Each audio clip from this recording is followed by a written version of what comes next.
Samantala, nakiramay si Pangulong Aquino kasama ang sambayan ng Pilipino sa pagpanaw ni dating Singaporean Prime Minister Lee Kuan Yew, ang tinataguriang founding father of the Republic of Singapore. Ayon kay Deputy Presidential Spokesperson Abigail Valte, pinakita ni Lee ang dedikasyon na nagpatunay sa Singapore bilang halimbawa ng efficient, modern at honest government.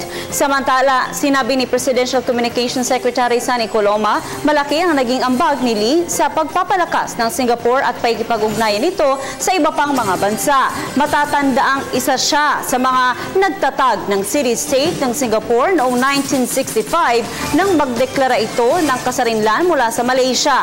Nagsilbi itong Prime Minister ng Singapore sa loob ng 3 dekada. Pumanaw si Yew sa edad na 71. Nakikiramay po ang ating Pangulo sa ngalan ng buong bansang Pilipinas, kina Prime Minister Lee Hsien Loong at ang kanilang pamilya sa pagpanaw na iginagalang former Prime Minister Lee Kuan Yew, ang ama ng bansang Singapore.